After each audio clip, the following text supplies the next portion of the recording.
Hello guys, and welcome to another video. Today I'll be doing a timing kit install on the Golf GTI.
With that off, we can finally begin the timing belt change process.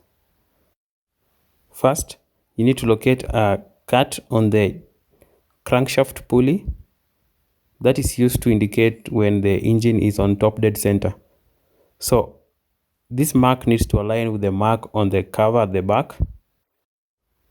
If it's not aligned, you need to turn the engine using the crankshaft pulley until the upper timing marks align.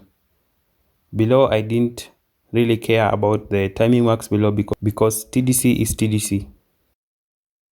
Before you take off the belt, you need to mark the crankshaft pulley to a point on the engine block so you can know if it turns when you try to put in the new belt. When that is done, you can loosen the timing belt tensioner and the belt comes right off. Also, take off the two idler pulleys. One is a 12mm, another is a 13mm. Side by side, you can tell how the new hardware looks so fresh compared to the old hardware.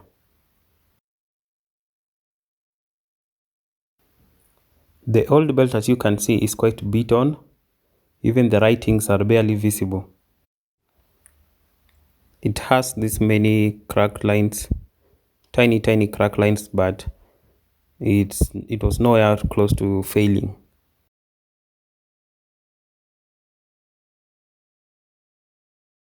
The old idler pulleys were also fairly worn, but the bearings are in good condition, same as the timing belt tensioner.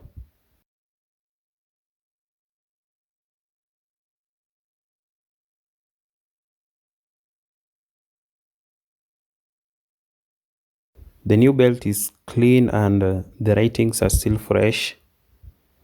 So this is going to be a good install.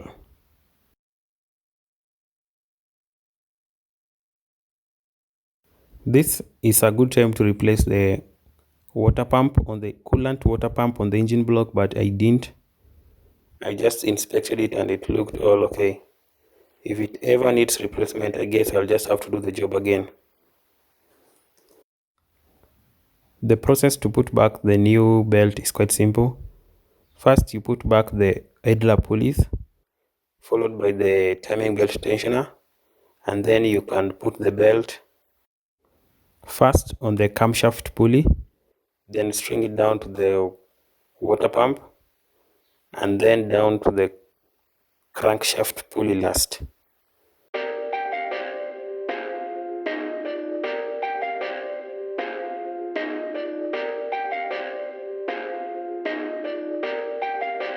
Perfect.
When this is done, check the timing marks to ensure that they are properly aligned.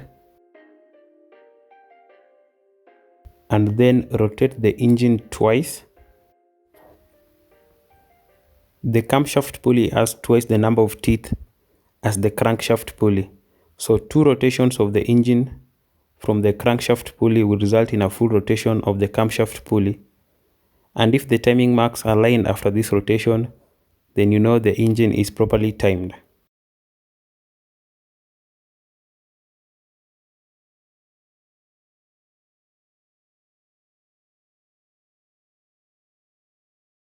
With that done, it's time to put back everything together.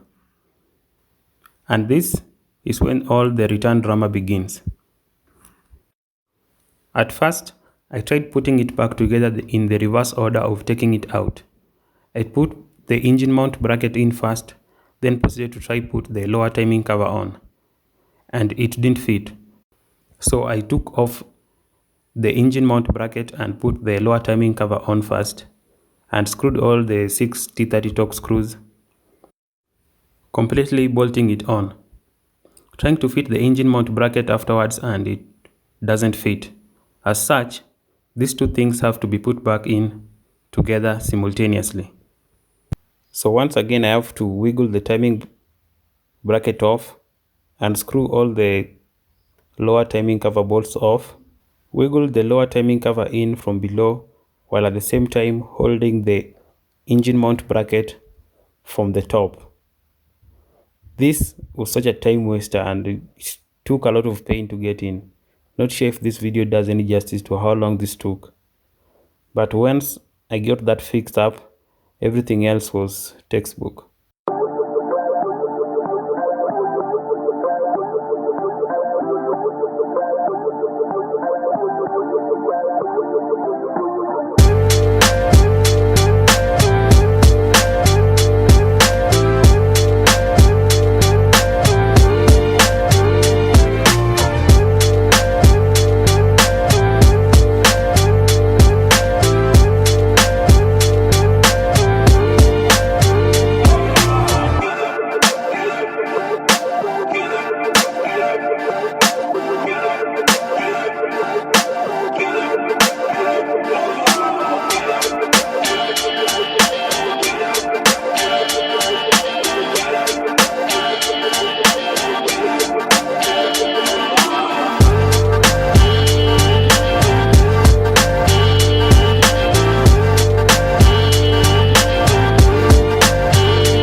An hour later, everything is back on and the engine is ready to run. But before we get the engine started, I'll be using this OBD device to data log and check for any misfires on cold start.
With the engine started, everything seems to be running well. The air fuel ratios are steady, 14.6 to 14.7, no rattles anywhere, and everything seems to have worked well.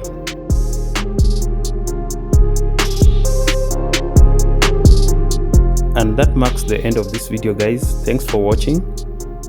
Leave a thumbs up, comment below, support the channel by subscribing for more uploads. Thank you and goodbye till the next upload.